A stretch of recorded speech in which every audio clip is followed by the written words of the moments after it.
Who are our people, Cheyenne? Thank you, Cheyenne. Thank you for putting together this marvelous conference. And thank you for giving me the opportunity to speak about something that I think is a little bit different from it's the same but different than what we've been talking about this morning. One of your CME objectives today is to help you all understand healthcare innovation through the eyes of payers, customers, and providers. And I'm going to add yet another stakeholder, which is the lens of philanthropy in looking at healthcare innovation. And there were a couple talks this morning that I noticed with this philanthropic lens. For instance, talking about the Affordable Care Act and the healthcare exchanges. And gee whiz, what happened in Maine and in Florida? And who were those funders that made those CAPs vastly increase the utilization of the healthcare exchanges in those two states? And also Dr. Kowalski this morning talking about who pays for those great randomized clinical trials, whether they're in more traditional medical research or in implementation and many other places. And so I want to bring to you the idea of philanthropy as a lever in healthcare innovation. But I also want to talk a little bit about systems engineering, and Dr. Lowe just kind of gave engineers a bad name. But systems engineering is actually a marvelous science, and I want to help you understand what it is, if you don't know already, and how you would recognize it in a back alley. I don't have other folks had a clicker, but I can just advance here, I think, right? Oh, here you go, thanks. Okay, so systems engineering, do you recognize these things? Got any black belts roaming around in your facilities? Do you know any other industries in which systems engineering has been transformative? How many of you flew here? Were you worried about crashing? Not really, right? How about when you buy a car? Aren't they cheap now? So systems engineering has had a really important impact on a lot of manufacturing in this country, certainly the airline industry, safety in general, any industry that requires safety, and it has certainly had a transformative impact on healthcare as well. And in thinking about systems engineering, the way I approach it is that it's a way of solving problems. So it's a methodology for solving problems. And in healthcare, what was the problem we had to solve? Evidence-based medicine is amazing, right? It's just had an incredible change in how we take care of patients over the past 50 years. But what we didn't really understand, at least when I started my practice in the late 80s and 90s, was how you actually delivered all of this wonderful evidence to the bedside. And there was lots of evidence that, in fact, we weren't delivering evidence to the bedside. And there was a very sort of urban legend now that there was one study that showed that it took 17 years from the creation of evidence to when it actually was incorporated into standard practice. And that's just way too long. And back when I started my administrative career and I was chief of my department, when there was some new evidence, some new drug, some new thing, some new way of taking care of a patient, what did we do to get it to the bedside? We'd have a CME conference, or we'd have grand rounds, or my favorite, my all-time favorite, pocket cards, right? So if you had a pocket card, you were pretty much guaranteed that you were going to do the right thing, right? If you just happened to see the right patient at the right time and you remembered it was in your pocket. I never could keep track of all of my pocket cards, frankly. So systems engineering has come along, and I don't see Dr. Lowe here, and I know that this, there you are. So I apologize for, thank you. Thank you. But I do want to, we can have the two perspectives and we'll come together on this, I'm sure. But, you know, we know all of these things, right? These standardization tools that really have changed the practice of medicine. And whether it's a checklist or as standardized orders, I mean, I used to wake up in the middle of the night and remember that I forgot to say ambulate 3 times a day in my post-op orders, right? And did that mean that the nurse actually didn't ambulate that patient three times a day? I hope not, but maybe it did. If I didn't say I's and O's or whatever was in my brain, and wasn't that great when I had a standardized post-op order sheet that I didn't have to actually remember? So these things I think are actually really, really effective tools. And what's happened is we've gone from,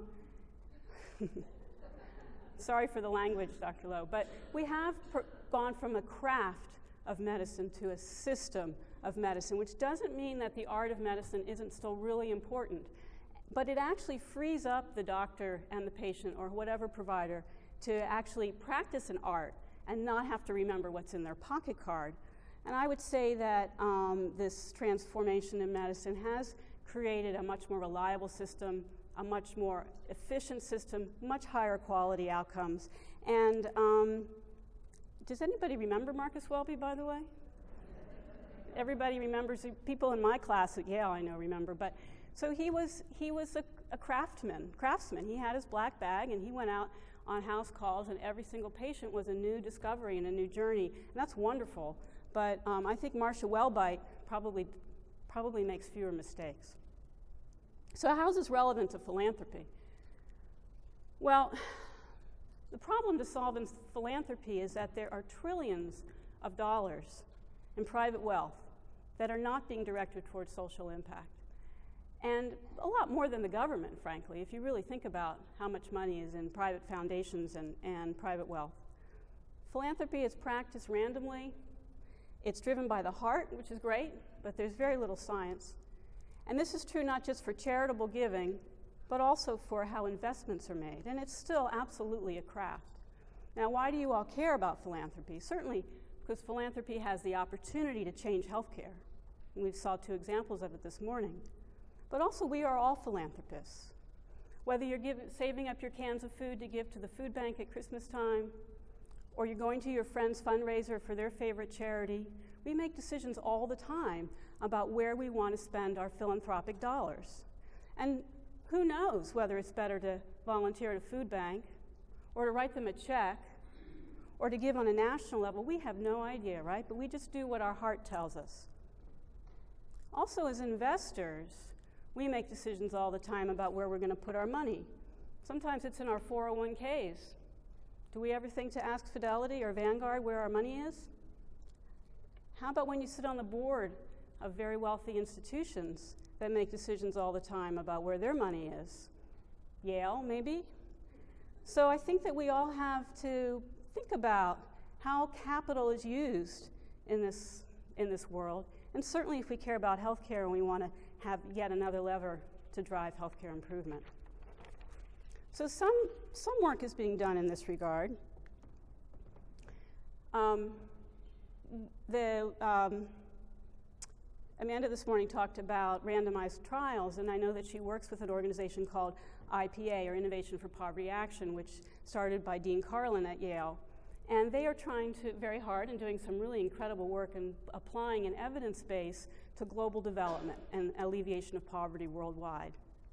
And what they see as a problem in global development is that there's not only limited evidence, but the evidence that there is not being applied in any systematic way, and that it ends up with ineffective programs that are being recreated over and over again, and obviously wasted money and enduring poverty. In fact, that's one of the things that I hear most from my friends and family and their frustration with giving to national relief organizations or whatever, is that the money's wasted, that there's too much administrative costs, that it sits in their systems are corrupted or whatever.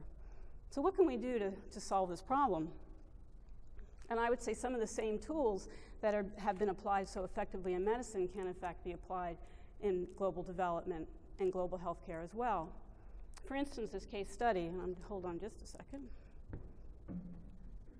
So if you had $100 to spend and you wanted to increase the school attendance in Africa,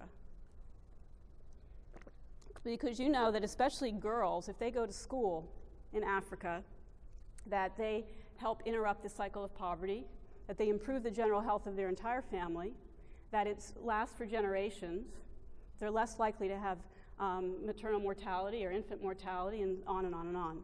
So you have $100 to spend, what are you going to do with it? Well, this is a very famous study, and those of you who know these organizations are familiar with it, but it's a great way to think about comparative effectiveness.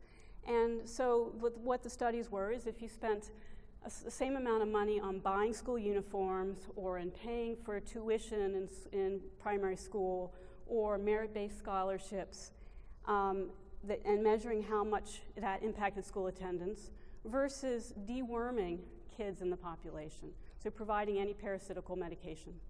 And the deworming part of the study was randomized, where they took some communities and dewormed all the kids, and other communities where they didn't. So it did follow some discipline in terms of the methodology of the study. And lo and behold, you guys probably know the answer, right? It wasn't even just subtle. I mean, it was huge. The impact of deworming the population had a much, much bigger, 14 times as much impact on school attendance. And not just in the short term, but actually it had a sustained impact that the kids who were dewormed had a much higher earning potential 10 years later. And not only that, but the infants who weren't dewormed, who were in that same community compared to infants who were in non-treated communities, had higher cognitive skills when they grew up because they must have decreased the burden of disease in that community from the deworming. And it only costs $4 to deworm a kid per year. It's once or twice a year. So I think this is an excellent example of how you can apply an evidence model outside of what we think of as traditional healthcare. It also was a study in implementation, because now you have this great evidence. What are you going to do with it? How are you going to make it happen? And I don't in any way want to speak to how effectively it is happening, and some of our public health folks in the audience might know better. But one thing that they also looked at was how families contributed or shared the risk. And they found that if the family had to pay even a very, very small copay in order to get access to the antiparasitical medications, in fact, the utilization of the program dropped by 80%. So that's an important thing to learn about how to implement this evidence. And perhaps government subsidies or partnerships were really important on an ongoing basis. So I think that this example, this case study, shows that applying systems engineering in other fields can be very effective, and it has the potential to have the same benefits in terms of creating better programs, more consistency, more reliability, and all those efficiencies and things we've learned in medicine. So let's take it one step further, and we talk about how capital is used and how money is used. This is where my real passion lies right now, in impact investing. So maybe have you guys heard this expression before? Anybody reading anything about impact investing? Certainly you know about some aspects of it, but the definitions are, it's looking at the double bottom line.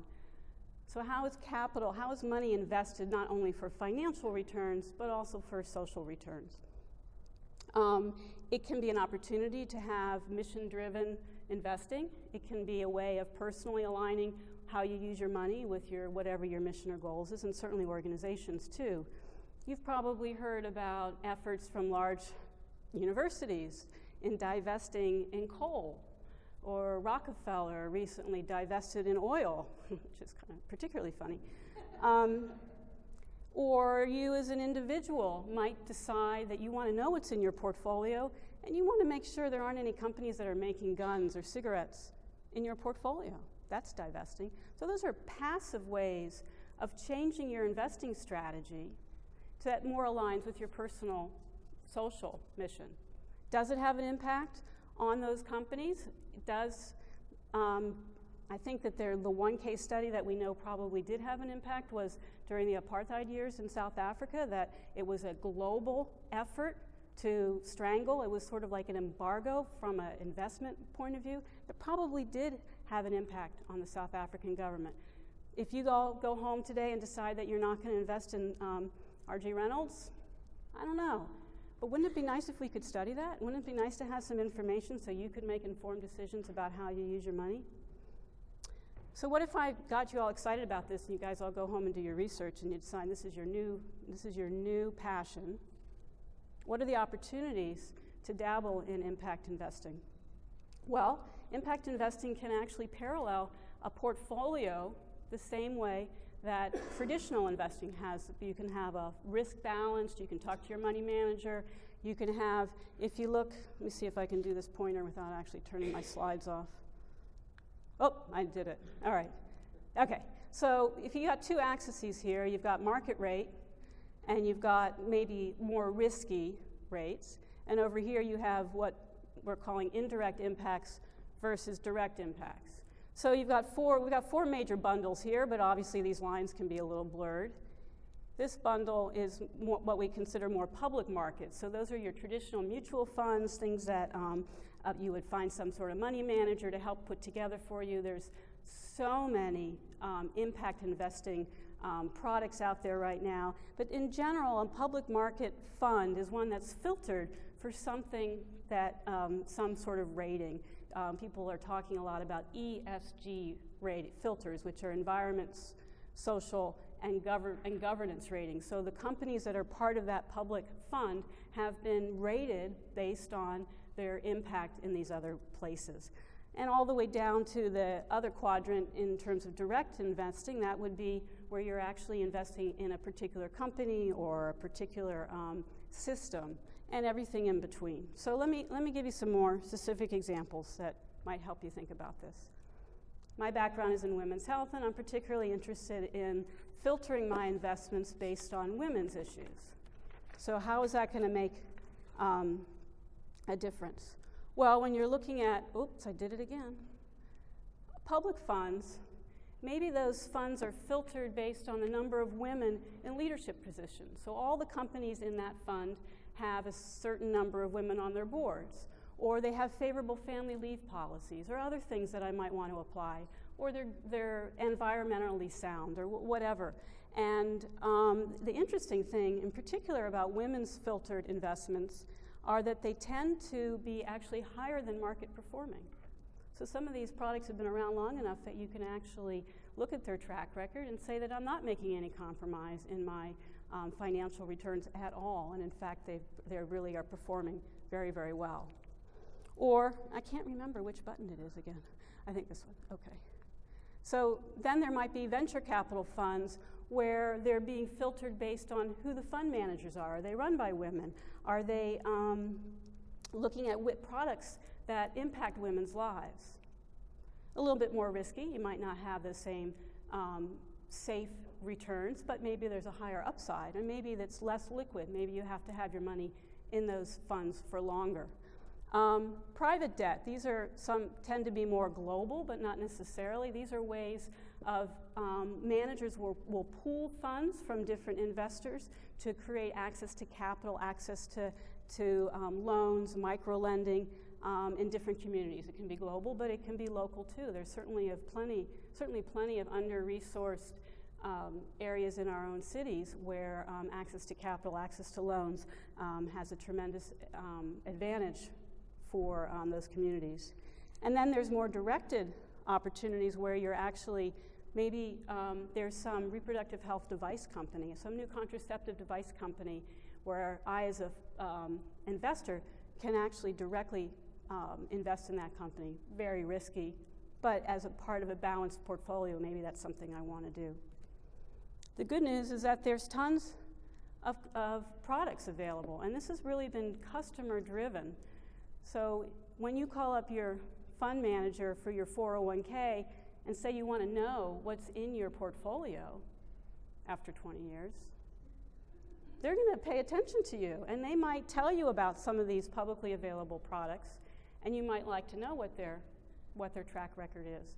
So it's really has been driven by customers. But this is not all a rosy picture, because this is definitely the Wild West. And just like medicine 40 years ago, there's lots of problems to solve. There's no definitions even of what impact investing is or what these products are, no standard measurements. There's certainly no incentives for transparency.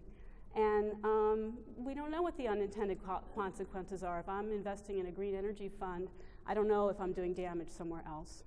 And also that it takes an investment to understand an investment strategy. So who are the people who are going to actually pay for us to understand this industry at all? And I would say that this all sounds pretty familiar, right? But I hold out hope that there is an opportunity to understand the science behind philanthropy, and that if we are able to do that, that it's going to unlock a huge, huge lever for healthcare improvement and innovation, not just in the United States, but around the world. This is a quote back to the art and the science.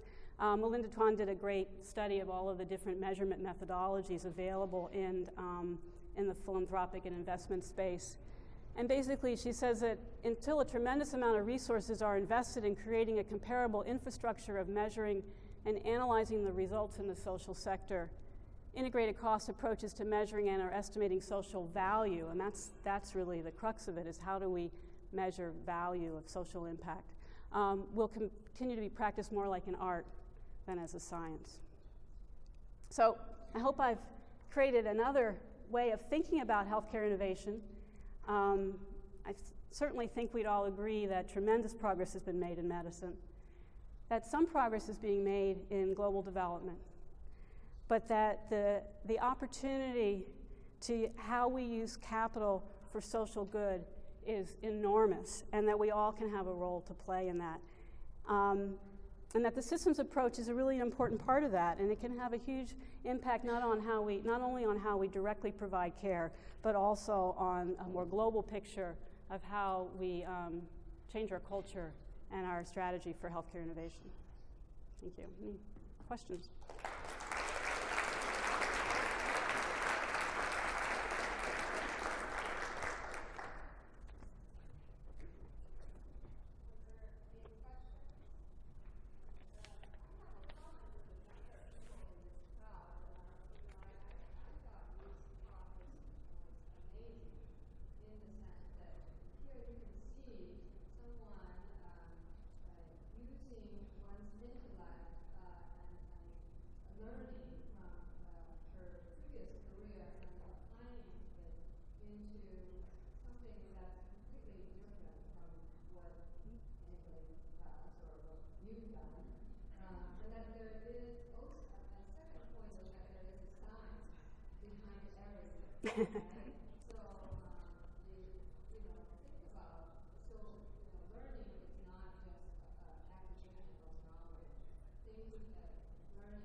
Mm-hmm. Oh. Thank you, Shane. Thank you.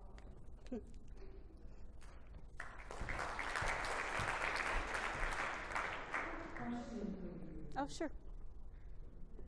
Could you tell us a little more about why investing into learning is 14 times more effective? So why investing, I'm sorry, is? Why investing in learning was 14 times more effective than buying school uniforms? Well, I'm making stuff up because I don't think when we do a randomized trial, we don't always understand why. But I would assume that the children were healthier and they were able to be interested in going to school rather than staying home and having horrible diarrhea and being malnourished and dehydrated all the time. So sometimes we don't know why, and sometimes it's not intuitive, but in this case, it is. Was it anywhere? You know, I don't even know, but I don't know. I can give you definitely a reference to the study. I think it was like sort of multiple, and it was a sort of the grenade in the lake. Thank you.